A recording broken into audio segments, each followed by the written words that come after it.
저는 개인적으로 가장 아름다운 언어 중에 하나가 라틴어라고 생각하는데 거기에 보면 아주 유명한 명언이 있습니다. 메멘토 모리라는 명언입니다. 아마 다들 한 번쯤 들어보셨을 것입니다. 메멘토 모리라는 단어는 어떤 뜻이냐면 죽음을 기억하라, 죽음을 기억하라라는 뜻입니다. 옛날 로마가 전쟁에서 승리를 거두고 돌아오는 개선 장군에게 개선문에 들어올 때 모든 로마 시민들이 나와서 함께 환호하고 또 축하하고 노래를 부를 때에 그 개선 장군의 뒤에 어떤 노예가 따라오면서 이렇게 외칩니다. 메멘토 모리, 메멘토 모리. 그렇게 하는 이유는 지금은 승리를 거두고 지금은 이겼지만 당신도 언젠가는 죽을 것이니 겸손하십시오라는 그런 의미로 뒤에서 메멘토 모리라고 외치는 그런 풍습이 있었다라는 것입니다. 사람들이 가지고 있는 가장 최고의 두려움이라고 한다면 아마 죽음일 것입니다. 죽음은 모든 것을 바꾸어 버립니다. 모든 것을 엉망진창으로 만들 때도 있고 또 죽음은 죽음을 겪는 사람뿐만 아니라 뒤에 남겨져 있는 사람들에게도 큰 슬픔과 충격과 상실감을 안겨다 준다라는 것입니다. 그 죽음을 겪지 않아도 죽음에 대한 두려움, 공포는 우리 모두에게 다 있습니다. 여러분 심리학의 그 정신분석학의 창시자라고 알려질 만큼 유명한 그 프로이드라는 학자가 있습니다. 이 프로이드라는 학자는 그는 무신론자입니다. 하지만 그는 이렇게 말했습니다. 인생은 평생 죽음에 대한 두려움을 심리적으로 안고 살아간다. 누구든지 그 죽음에 대한 두려움을 가지고 있다라는 것입니다. 그런데 어떤 분들은 절대 죽지 않을 것처럼 살아가는 분들도 있습니다.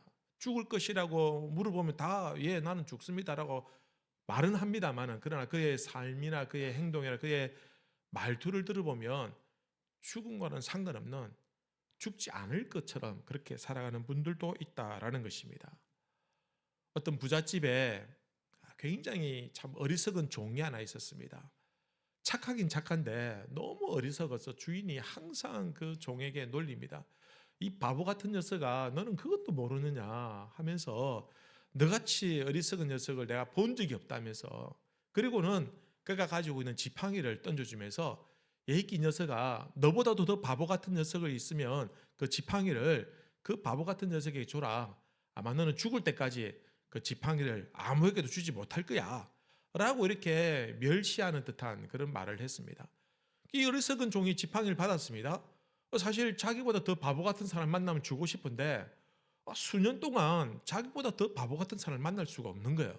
그래서 그걸 집에 가만히 두고 있는데 나중에 주인이, 부잣집 주인이 병이 들었습니다. 병이 들어서 이제 오를내일 하는 그때가 되었습니다. 그러면서 이 종에게 그렇게 말하는 겁니다. 아무래도 내가 오래 못 살 것 같다. 이제 이 세상을 내가 떠나야 될 것 같다. 라고 얘기하니까 그 어리석은 종이 주인님 그러면 무엇을 준비하면 될까요? 라고 하니까 이 주인이 짜증을 내면서 준비하긴 뭘 준비해, 죽는데 아무것도 필요 없다 라고 얘기하니까 이 종이 주섬주섬 자기 방에 가가지고는 그 지팡이를 들고 와가지고는 그 주인한테 주면서 주인님은 오리를 가더라도 저에게 이거 준비해라 저거 준비해라 막 시켰는데 다시는 돌아올 수 없는 길을 가는데도 왜 아무것도 준비 안 합니까? 제가 볼 때는 저보다 더 어리석고 바보 같은 사람은 주인님입니다 라고는 그 지팡이를 주인에게 돌려주었다라는 것입니다. 사람은 다 죽는다고 하면서도 정작 자신은 그 죽음에 대해서 아무런 대비를 하지 않고 있는 사람들이 많다라는 것입니다. 여러분 단지 뭐 노후에 어떻게 생활할 것인가, 뭐 노후 대책하는 그런 차원의 얘기를 하는 게 아닙니다. 죽음의 문제에 대해서 나는 어떻게 진지하게 어떻게 이해를 하고 있으며 죽음 이후에 대해서 나는 어떻게 생각을 하고 있느냐라는 것입니다. 성경에 보면 전도서라는 아주 격언이 담겨 있는 그런 성경이 있습니다. 거기에 보면은 이런 말이 있습니다. 천하 만사가 다 때가 있나니 날 때가 있고 죽을 때가 있다라고 말합니다. 그렇죠. 사람이 태어날 때가 있고 죽을 때가 있죠.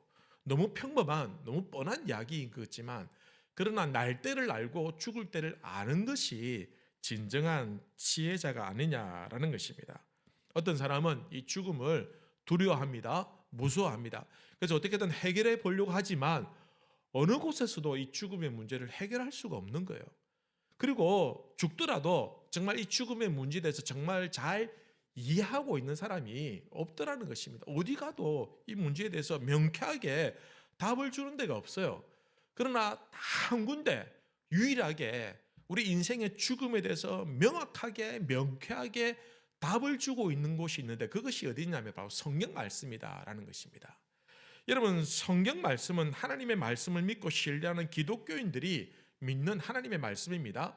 근데 여기에는 이 무시무시한 이 두려운 이 죽음에 대해서 가장 명쾌하게 해답을 주고 있는데 그것이 무엇이냐면 바로 부활이라는 것입니다. 부활.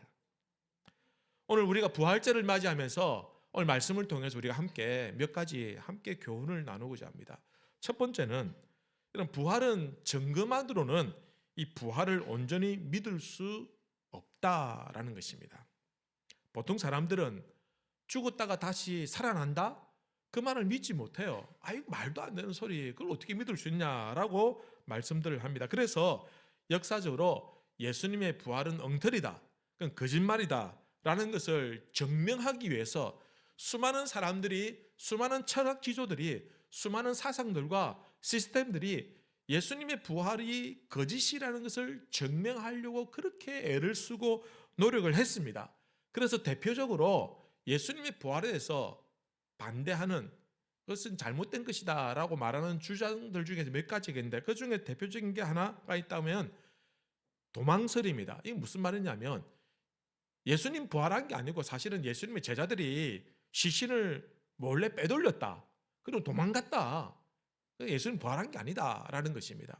또 어떤 학설은 예수님 사실은 죽은 게 아니고 너무 고문을 많이 심하게 당해가지고 잠시 기절했는데 나중에 깨어보니까 사람들이 막 부활했다고 한 거다. 그러니까 예수님 기절한 것이지 부활한 것이 아니다. 어떤 사람은 예수님 제자들이 무덤 잘못 찾아간 거다. 남의 무덤에 찾아가가지고 예수님 부활했다고 착각한 거다. 무덤 오인설이 있습니다. 또 어떤 사람들은 예수님의 제자들이 예수님을 너무 그리워해가지고 꿈을 꾼 거다. 헛것을 본 거다. 환상을 본 거다. 그래서 환상설이 있다라는 것입니다. 여러분, 왜 사람들이 이런 주장들을 하는 것일까요? 그것은 기독교가 주장하는 이 부활이 세상의 상식이나 이성이나 기준으로는 도저히 증거로서 받아들일 수가 없다라고 생각하기 때문입니다. 그래서 예수님 부활했습니다라고 하면 예수님 부활한 증거가 어디 있냐? 증거를 대라. 우리가 전도하면은 하나님 보여주면 내가 하나님 믿을게. 예수님 보여주면 내가 교회 갈게. 이렇게 증거를 요구하는 많은 분들이 계신다라는 것입니다. 스트로벨이라는 어떤 기자가 있었습니다. 이 사람은 시카고에 있는 퓨리든이라는 그 유명한 잡지의 기자였는데요. 한 번은 자기 아내가 갑자기 교회를 가고 예수님을 영접했다라고 하는 거예요. 이 사람은 사실은 예수를 안 믿고 교회도 안 믿고 기독교를 신뢰하지도 않는데 자기 부인이 그렇다고 하니까 너무 화가 나는 거예요. 그래서 자기 부인이 이 잘못된 이 엉터리 종교에서 다시 돌아오도록 하기 위해서 자기가 가만히 생각하니까 기독교가 이 말도 안 되는 얘기 중에서 부활을 주장하는데 내가 이 부활이 엉터리라는 것을 내가 증명해 보이겠다. 내가 기자 아니냐. 기자, 세계적인 잡지 기자인데 내가 증명해 냈다. 라고 생각하고는 몇 년 동안 이 부활이 엉터리다 잘못된 것을 파헤치고 연구하고 조사를 했습니다. 그런데 시간이 지나면 지날수록 점점 이 기자가 부활은 엉터리가 아니라 거짓이 아니라 점점 정확한 사실이라는 것을 인정하기 싫지만 인정할 수밖에 없더라라는 것입니다. 결국은 이분이 나중에 목사님이 됩니다. 그리고는 이렇게 말합니다. 부활이 거짓임을 증명하는 것보다 사실임을 믿는 것이 더 쉽다. 그리고는 이 사람이 세계적으로 유명한 예수는 역사다라는 책을 집필하였다라는 것입니다. 누가복음 24장에 보면 예수님께서 죽으시고 이제 무덤에 들어가셨는데 이 상황에 대해서 기록한 성경 구절이 있습니다. 24장 1절부터 4절 보시면 안식 후 첫날 새벽에 이 여자들이 그 준비한 향품을 가지고 무덤에 가서 돌이 무덤에서 굴려 옮겨진 것을 보고 들어가니 주 예수의 시체가 보이지 아니하더라. 이로 인하여 근심할 때에 예수님께서 이제 십자가에 못 박혀 죽으시고 무덤에 들어갔습니다. 그리고 3일째 새벽에 예수님을 섬겼던 따르던 여인들이 예수님의 무덤을 찾아갔어요. 예수님 무덤을 찾아간 이유는 무엇이냐면 예수님이 부활했다는 것을 믿어서 간 것이 아니라 예수님을 위해서 그 시신의 발을 향품을 가지고 갔습니다. 향품을 가지고 갔다라는 말은 무엇을 의미합니까? 이 여인들도 예수님의 제일 가까이서 예수님을 잘 모셨던 여인들도 예수님의 부활을 믿었다, 믿지 않았다? 믿지 않았다는 것입니다. 근데 가보니까 예수님의 무덤이 비어 있는 거예요. 그래서 너무 놀래가지고 야, 예수님 이제 부활하셨구나, 이게 아니라 너무 충격을 받아가지고 성경에 보니까 이들이 4절에 보면 이로 인하여 근심할 때라고 말했습니다. 근심한다는 말은 영어로 원더링이라는 단어를 사용했습니다. 원더링이라는 단어는 의아해하다, 이상하게 여기다, 의심하다 이런 뜻을 가지고 있는 단어입니다. 그러니 이 여인들도 믿지 않았다라는 것입니다. 그래서 베드로에게 달려가 가지고 얘기했습니다. 근데 베드로가 듣고 무슨 말도 안 되는 소리냐냐, 한 가보자 하고 왔어요. 진짜 무덤이 비어 있고, 근데 그 안에 가만히 들여다보니까 세마포가, 예수님 시신을 쌌던 그 세마포가 고스란히 이렇게 개어져 있더라라는 것입니다. 그리고는 성경에 보니까 베드로가 이것을 보고 놀랍게 여겼다. 여기도 이 단어가 원더링이라는 단어를 사용하고 있는 겁니다. 그러니까 베드로도 이 사실을 믿고 야, 역시 예수님이 부활했구나, 이게 아니라 이걸 믿지 않은 거예요. 이게 어떻게 된 거지? 어떻게 이럴 수가 있느냐 라고 받아들였다라는 것입니다. 다른 제자들에게 알렸습니다. 다른 제자들도 마찬가지입니다. 누가복음 24장 11절에 보면 이렇게 기록합니다. 사도들은, 제자들을 말하는 겁니다, 그들의 말이 자기들에게 와서 예수님이 시신이 없어졌다, 예수님 부활한 것 같다라고 말하는 이 사람들의 말을 허탄한 듯이 들려 믿지 아니하나. 여기서 허탄한 듯 들었다라는 말은 무슨 말이냐면 이 단어를 보면은 정신이 혼미하고 정신 착란, 정신 분열로 인해서 헛소리를 하는 것이다. 그러니까 다른 제자들도 저 헛소리 하고 있다, 지금 정신이 어떻게 된 거다 라고 믿지 않았다라는 것입니다. 여러분 보십시오. 무덤이 비어 있습니다. 만약에 제가 성경을 기록했다라고 한다면 이쯤 되면은 여인들이 무덤이 비어 있는 것을 보고 야, 역시 예수님 부활했다라고 소리 지르고 환호하고 찬송하고 다른 사람들에게 전가했다, 이렇게 기록하면 좀 그럴듯한 것 같은데, 그러나 성경은 정확하게 여인들도 제자들도 여전히 예수님의 부활을 믿지 못했다라는 것을 설명해주고 고스란히 보여주고 있는 겁니다. 예수님의 제자들, 예수님을 가장 가까이서 잘 섬겼던, 예수님을 사랑했던 그 여인들도 예수님의 부활을 믿지 않으니까 다른 사람들은 오죽하겠냐라는 것입니다. 그런데 증거가 있습니다. 무덤도 비어 있고 세마포도 그대로 있고, 그런데도 불구하고 그는 누구도 예수님의 부활을 보이는 증거로는 믿지 않더라라는 것입니다. 왜냐하면 왜 믿지 않았을까요? 그들이 눈이 잘못돼서 믿지 않았냐? 그게 아닙니다. 그들 마음속에 믿음이 없었기 때문에, 증거들이 있음에도 불구하고, 증거들이 눈에 보임에도 불구하고, 그 증거들을 보고 확인했음에도 불구하고 믿음이 없으니까 믿지 않게 되더라라는 것입니다. 여러분, 오늘날 많은 분들이, 많은 학자들이, 많은 어떤 철학이나 사상들이 또는 어떤 체계들이, 문명들이 예수님 부활했다, 예수님 부활은 엉터리다 라고 수세기 동안 논쟁을 벌이고 다투고 싸워왔어요. 그래서 예수님 부활했다라는 사람은 자꾸 여기에 대한 설명들을 하고 증거들을 이렇게 준비하고 했고, 또 반대하는 사람들은 이건 엉터리다, 잘못된 것이다 라고 했지만, 그는 무엇도 사실은 명확하게 예수님의 부활에 대해서 정확하게 해명을 해낼 수가 아직까지는 없었다라는 것입니다. 수많은 증거들이 있음에도 불구하고 안 믿는 사람들은 안 믿게 되는 겁니다. 근데 증거가 없어도 증거하고 상관없이 놀라운 것은 믿는 사람들은 또 믿더라는 것입니다. 사랑하는 성도 여러분, 예수님의 부활은 증거로 믿는 것이 아닙니다. 예수님의 부활은 믿음으로 믿는 줄로 믿습니다. 말씀 외에 증거라는 것이 사실은 인간의 이성과 지성과 인간의 문명, 인간의 테두리, 인간의 생각이는 이 테두리 안에 있는 것들입니다.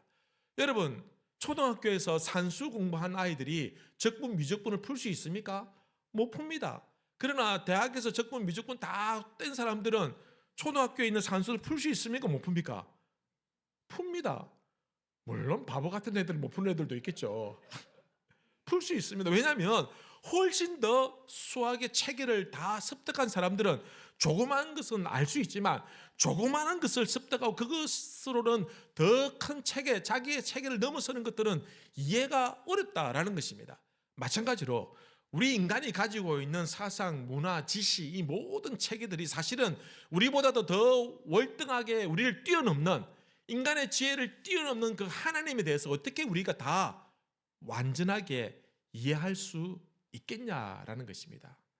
여러분, 자녀들이 아무리 부모님을 사랑하고 부모님을 좋아해도 부모님의 마음과 부모님의 생각들을 다 이해할 수가 없어요. 왜냐하면 어린 그만큼의 경험치 가지고는 아이를 낳고 키우고 참 아이 때문에 힘들고 어려운 것들을 다 이겨낸 그 부모의 마음을 온전히 이해할 수 없다라는 것입니다.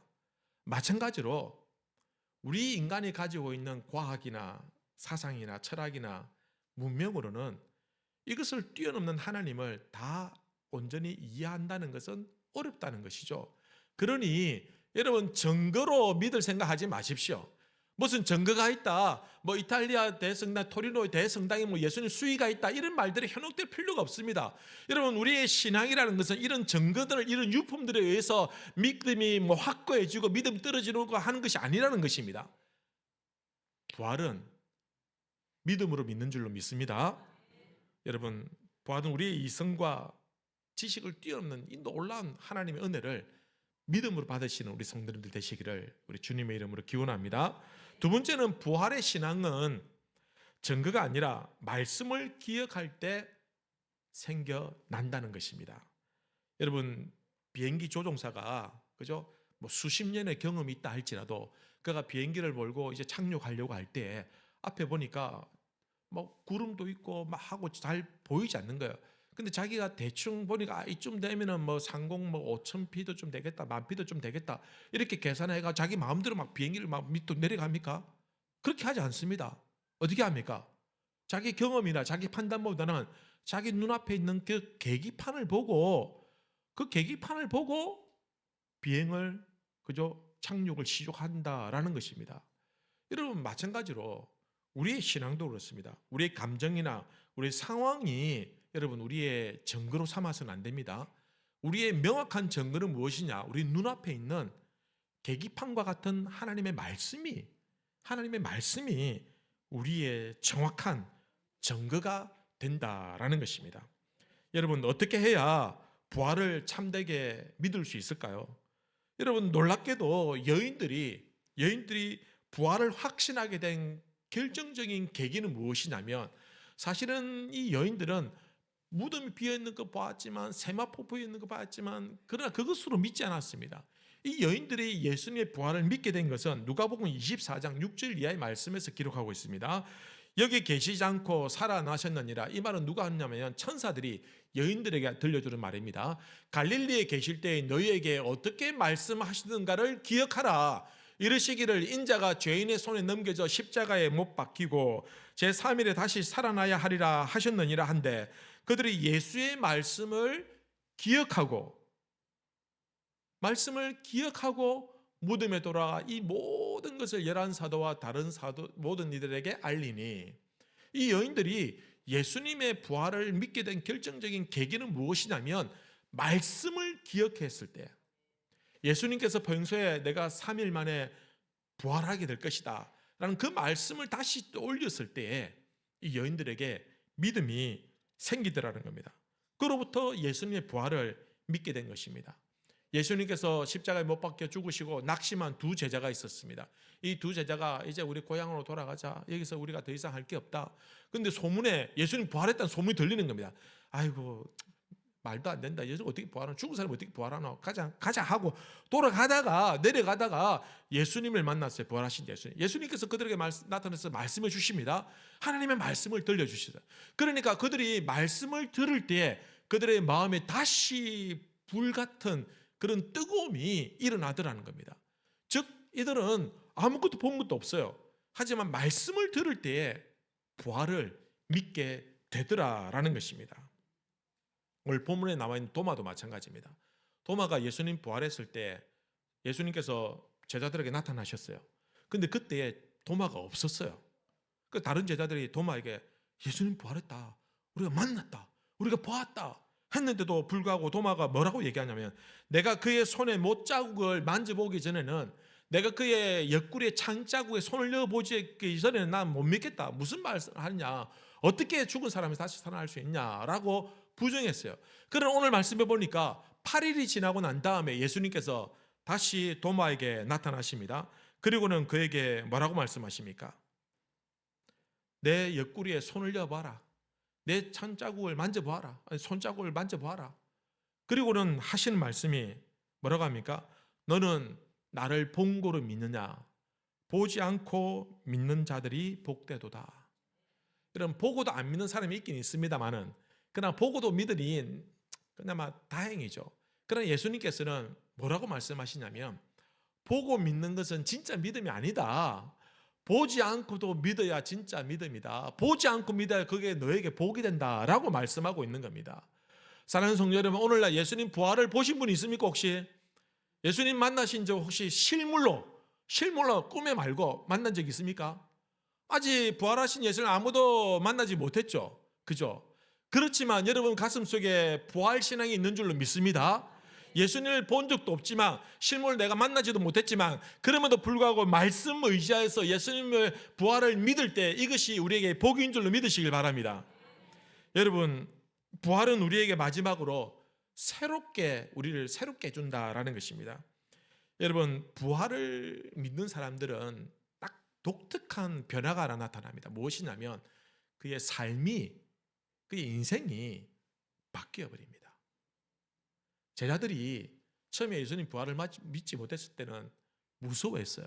그래서 예수님 십자가 못 박혀 죽으시고 난 다음에 제자들이 집에 딱 숨어들어가지고 벌벌 떨면서 우리도 예수님처럼 붙잡혀가지고 죽는 게 아니냐 하고 문을 걸어 잠그고 그 안에서 두려워하고 있었습니다. 근데 부활하신 예수를 만나고 난 다음에 이 제자들에게 눈이 획가닥 돌아가지고 마음이 그들이 강해지고 담대해지는 거예요. 여러분, 부활을 만나기 전에는 두려워했는데, 죽음이 무서운데, 부활하신 주님을 만나고 난 다음에는 죽음이 두렵지 않게 되는 거야. 담대하게 되는 겁니다. 그리고는 예수님을 그들이 더 적극적으로 열심을 내어서 예수님의 부활을 증거하더라라는 것입니다. 여러분, 부활을 경험한 사람은, 예수님의 부활을 신앙하는 사람들은요, 더 이상 죽음을 두려워하지 않습니다. 죽음이 무섭지 않습니다. 왜냐하면요, 죽음을 이겨내고 죽음을 능가하는 그 예수님의 부활을 우리의 신앙으로 가지기 때문입니다. 여러분, 저도 지금은 죽음이 두렵습니다. 죽고 싶지 않아요. 하지만 그럼에도 불구하고 이 죽음에 짓눌리지 아니하고, 죽음에 사로잡히지 아니하고, 죽음에 휘둘리지 아니하고 이것을 극복하고 넘어갈 수 있는 것은 우리 속에 예수의 부활이 있기 때문이다라는 것입니다. 여러분 가슴 속에 예수님의 부활 신앙이 있길 바랍니다. 그렇다고 한다면 죽음이 더 이상 두렵지 않을 것입니다. 그리고 죽음 이하에 있는 모든 시험과 환난과 어려움들이 있겠죠. 가정의 어려움이 있을 수 있습니다. 사업의 어려움이 있을 수 있습니다. 건강의 어려움이 있을 수 있지만, 그러나 죽음보다 못한 그 모든 문제들 더 이상 두렵지 않은 줄로 믿습니다. 여러분, 예수의 부활의 소망을 가지면 가진 사람만은 압니다. 못 가지면 몰라요. 가진 사람은 확신합니다. 더 이상 두렵지 않다는 것을. 다른 것들은 더 이상 아무 문제가 아니라는 것을. 건강 안 좋은 거, 사업이 어려움 당한 거, 물질적으로 좀 어려운 거, 잠시 어려움 당한 거, 이게 아무 문제가 되지 않는다는 것입니다. 왜냐하면 우리에게는 부활 신앙이 자리하고 있기 때문이다라는 것입니다. 지금도 우리의 삶의 인생의 여러 가지 문제 때문에 혹시 문을 걸어 잠그고 숨어 있는 분 계십니까? 오늘 이 시간 부활하신 주님께서 여러분 찾아가셔서 여러분들의 그 닫혀 있는 그 마음의 문을 활짝 열어주시고 하늘의 평강과 그리고 성령의 부어주심이 있기를 바랍니다.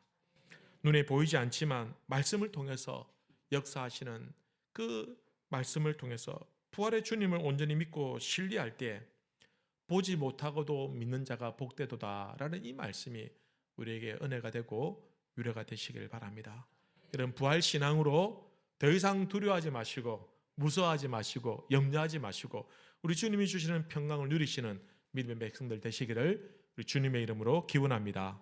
다 같이 한번 기도하십시다.